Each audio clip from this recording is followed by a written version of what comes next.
বেণীমাধব, বেণীমাধব, তোমার বাড়ি যাব। বেণীমাধব, তুমি কি আর আমার কথা ভাবো? বেণীমাধব, মোহনবাসী তমান তরুমূলে বাজিয়েছিলে। আমি তখন মালতী স্কুলে ডেস্কে বসে অঙ্ক করি, ছোট্ট ক্লাস ঘর, বাইরে দিদিমণির পাশে দিদিমণির বর। আমি তখন নবম শ্রেণী, আমি তখন শাড়ি। আলাপ হলো বেণীমাধব, সুলেখাদের বাড়ি। বেণীমাধব, বেণীমাধব, লেখাপড়ায় ভালো, শহর থেকে বেড়াতে এলে আমার রং কালো।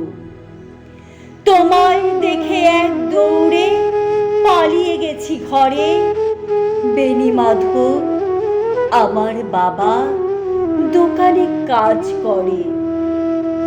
কুঞ্জে অলি গুঞ্জে তবু ফুটেছে মঞ্জুরি। সন্ধেবেলা পড়তে বসে অঙ্কে ভুল করি। আমি তখন নবম শ্রেণী, আমি তখন 16।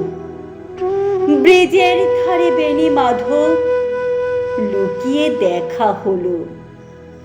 বেণীমাধব, বেণীমাধব, এত দিনের পরে সত্যি বলো, সেসব কথা এখনো মনে পড়ে? সেসব কথা বলেছ তুমি তোমার প্রেমিকাকে।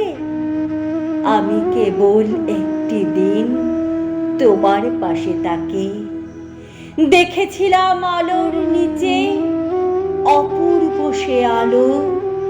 স্বীকার করি দুজনকেই মানিয়েছিল ভালো। জুড়িয়ে দিল চোখ আমার, পুড়িয়ে দিল চোখ। বাড়িতে এসে বলেছিলেন ওদের ভালো হোক। রাতে এখন ঘুমোতে যাই এক তলার ঘরে। মেঝের উপর বিছানা পাতা, জ্যোৎস্না এসে পড়ে। আমার পরে জীবন ছিল চোরা পথের বাঁকে মিলিয়ে গেছে। জানি না আজ কার সঙ্গে থাকে। আজ জুটেছে, কাল কি হবে? কালের ঘরে শনি। আমি এখন এই পাড়ায় সেলাই দিদিমণি। তবু আগুন, বেণীমাধব, আগুন জ্বলে কই? কেমন হবে আমিও যদি নষ্ট মেয়ে হই?